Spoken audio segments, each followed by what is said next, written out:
हिंद। हिंदी वर्णमाला के तहत हम लोगों ने पिछली कक्षा में वर्णों की गिनती पढ़ी थी। आज हम पढ़ेंगे उच्चारण के स्थान, मतलब कि उच्चारण के आधार पर वर्णों को कैसे बोला जाता है, किस, तो देख लेते हैं। तो उच्चारण के स्थान आधार पर वर्णों को कितने कितने भागों में बांट दिया जाता है? 1 2 3 4 5। 5 है कंठ, तालव्य, मूर्धन्य, दंतव्य और ओष्ठ। इतने भागों में बांट दिया गया है। तो कंठ से कितने भागों को बोला जाता है? कंठ से बोला जाता है कंठ, तालव्य, मूर्धन्य, दंतव्य और ओष्ठ। कंठ से बोला जाता है का, खा, गा, घा, अंगा। और उसके अलावा तालव्य से कितने कितने को बोला जाता है? चा, छा, जा, झा, इया। और बोला जाता है टा। मूर्धन्य से क्या बोला, किसको बोला जाता है? टा, ठा, डा, ढा, आड़ा। मूर्धन्य से क्या बोला जाता है? टा, ठा, डा, ढा, आड़ा। इतने को बोला जाता है। और दंतव्य से बोला जाता है ता, था, दा, धा, ना। ये ता, था, दा, धा, ना को दंतव्य से बोला जाता है। और ओठ से कितने लोगों को बोला, कितने वर्णों को बोला जाता है? पा, फा, बा, भा और मा।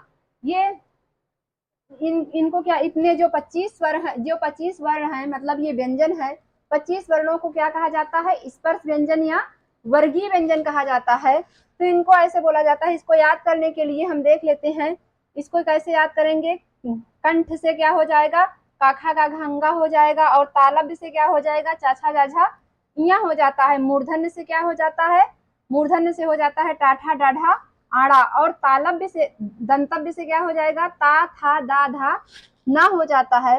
और ओष्ठ से क्या हो जाता है? पा, फा, बा, भा, मा हो जाता है। तो इसको कैसे याद करेंगे? के टी एम 2, KTM 2। तो इसको हम देख लेते हैं।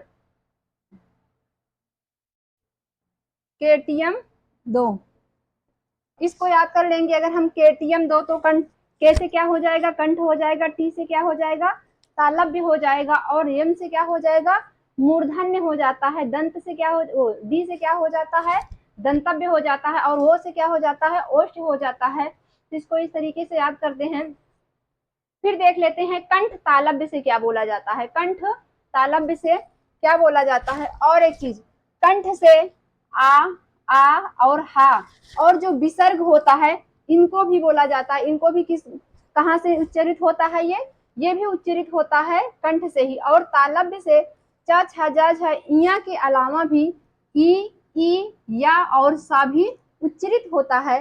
और मूर्धन्य जो हो जाता है टाठा डाढ़ा आड़ा के अलावा ये जो मूर्धन्य सा होता है इसको भी मूर्धन्य से बोला जाता है। दंतव्य से ता, था, दा, धा, ना के अलावा या, ला और सा, ला और सपेरा वाला जो सा है इसको भी बोला जाता है। और जा, जो नुक्ता वाला जा है उसको बोला जाता है। ये जो नुक्ता वाला जा है इसको बोला जाता है। सिंपल जा को नहीं बोला जाता है। फिर हम देख लेते हैं कंठ तालव्य को। तो कंठ तालव्य से कौन सा अक्षर बोला जाता है? ए और ऐ। क्या बोला जाता है? ए ऐ को कंठ तालव्य से बोला जाता है। तो एक इस कैसे मिला हुआ है? आ से, और छोटा आ से और छोटी ई से मिलकर बना हुआ है। और ऐ कैसे बना हुआ है? आ से और ए से मिलकर बना हुआ है। फिर हम देख लेते हैं कंठ ओष्ठ से कौन कौन सी भाषा बोली जाती, कौन कौन से वर्ण बोले जाते हैं। तो कंठ ओष्ठ से ओ और औ को बोला जाता है। कंठ ओष्ठ से किसको बोला जाता है? ओ और औ को बोला जाता है। ओ का हो जाता है छोटा आ और छोटा ऊ। छोटा आ और छोटा ऊ से मिलकर क्या बनता है? ओ बनता है। आ से आ जो होता है वो कंठ से बोला जाता है। ऊ जो वो होता है वह ओष्ठ से बोला जाता है। इसीलिए इसको कंठोष्ठ कहा जाता है। ओ और औ, ओ बोला जाता है, ओ बोला किसे जाता है? होष्ठ से बोला जाता है। और आ जो होता है वो कंठ से बोला जाता है। इसीलिए ओ औ किससे बना है? कंठोष्ठ से बना है। अब दांत और ओठ की सहायता से कौन सा वर्ण बोला जाता है? तो वा बोला जाता है। दांत और ओठ की सहायता से कौन बोला जाता है? वा बोला जाता है। और ये जो नुक्ता वाला फा है, नुक्ता वाला जो फा है इसको भी बोला जाता है दंत ओठ से। और नुक्ता वाला का, ख, ग नुक्ता वाला का, खा और गा, इसको कहाँ से बोला जाता है? अली जिह्वा या मूल जिह्वा से बोला जाता है। कैसे बोला जाता है? अली जिह्वा या मूल जिह्वा से बोला जाता है। और हिंदी वर्णमाला में जो नासिक के वर्ण है, इनकी संख्या कितनी है?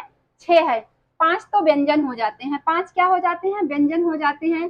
अंगा, इया, आड़ा, ना और मा जो होता है, ये 5 व्यंजन हो जाता है जो नासिक के होते हैं। और एक स्वर होता है, एक स्वर ये हो जाता है अन। जो अन होता है इसको नासिक के वर्ण कहते हैं, या नाक की सहायता से यह बोला जाता है। उसके बाद हम देख लेते हैं वर्तस्य ध्वनि। वर्तस्य ध्वनि के अंतर्गत ना, सा, ला, जा और रा आते हैं। वर्तस्य ध्वनि के अंतर्गत कितने आते हैं? 5 आते हैं। 5 वर्ण आते हैं। कौन कौन से हो जाते हैं? ना, सा, ला, जा और रा हो जाता है। और ध्यान देने वाली बात है कि जो हा होता है, हा को क्या कहा जाता है? हा को कहा जाता है काकल्य वर्ण।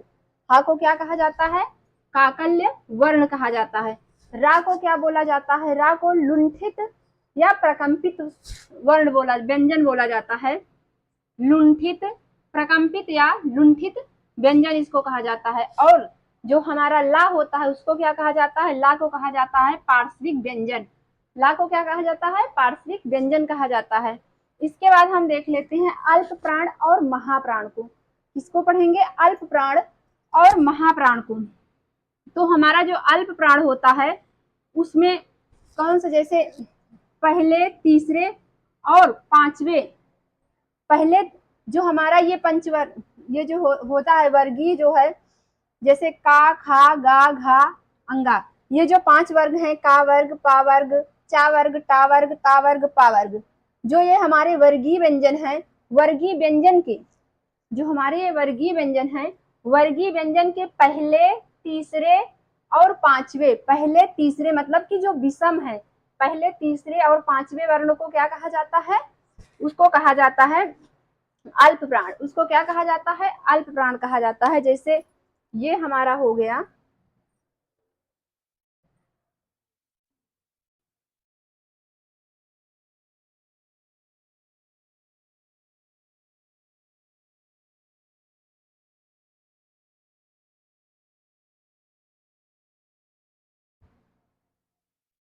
ये हमारे पूरे वर्गीय व्यंजन हो गए।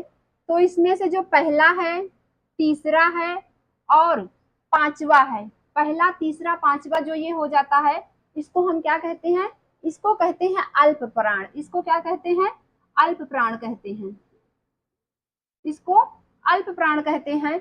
और इसके साथ साथ जो ड़ा होता है, जो ये ड़ा है उच्छिष्ट व्यंजन है, इसको भी, ये भी क्या किस श्रेणी में आता है? अल्प प्राण में आता है। और 10 स्वर हैं, इसको हम बाद में पढ़ेंगे। ये 10 स्वर हैं जो अल्प प्राण के अंतर्गत आते हैं। उसके बाद हम देख लेते हैं महाप्राण। ये तो हो गया अल्प प्राण, और उसके बाद ये हो जाता है महाप्राण। तो महाप्राण जो होता है, जो हमारा ये वर्गीय व्यंजन होता है, इसके दूसरे, दूसरे और तीसरे, दूसरे और तीसरे,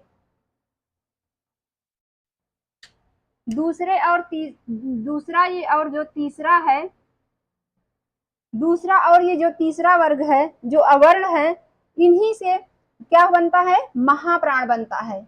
मतलब कि ऐसे देख लेते हैं, जिनको बोलने में कम समय लगता है उनको क्या कहा जाता है? अल्प प्राण कहा जाता है। या जो स्वर तंत्रीय नहीं होते हैं, जो स्वर बोलने में कंपन नहीं करते हैं, उनको क्या कहा जाता है? अल्प प्राण कहा जाता है। और जो बोलने में अधिक समय लेते हैं, जो स्वर बोलने, जो वर्ण हो या व्यंजन हो, स्वर और व्यंजन दोनों हो, जो बोलने में अधिक समय लेते हैं, उनको क्या कहा जाता है? महाप्राण कहा जाता है। जो बोलने में कम समय लेते हैं उनको क्या कहा जाता है? उनको कहा जाता है अल्प प्राण। तो ये हो जाता है। इसमें से 2 क्या हो जाते हैं? दूसरा और चौथा वर्ग।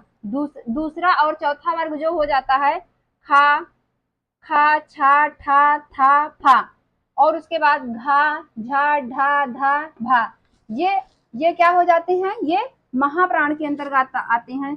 उसके बाद ये होता है हमारा उष्मीय व्यंजन। उष्मीय व्यंजन कौन कौन से हैं? जो हवा के, जिसको बोलने से मुंह से गर्म हवा निकलती है, उसको क्या कहा जाता है? उष्मीय व्यंजन कहा जाता है।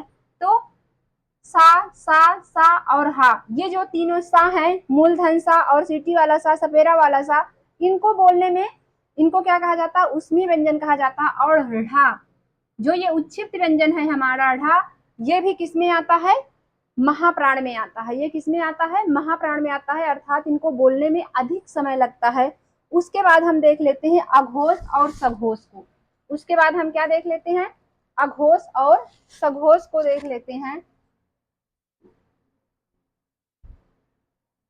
तो जो हमारा अघोष होता है, तो इसी वर्गीय व्यंजन में, इसी वर्गीय व्यंजन के पहले और दूसरे, पहले और दूसरे, जो पहला और दूसरा वर्ग है, इसी के अंतर्गत क्या हो जाता है, अघोष हो जाता है। इसके अंतर्गत और आते हैं सा और सा, तीनों सा भी किसके अंतर्गत आते हैं, अघोष के अंतर्गत ही आएंगे। इसके तीनों के इसके अंतर ही अघोष के अंतर्गत आएंगे। उसके बाद आता है सघोष।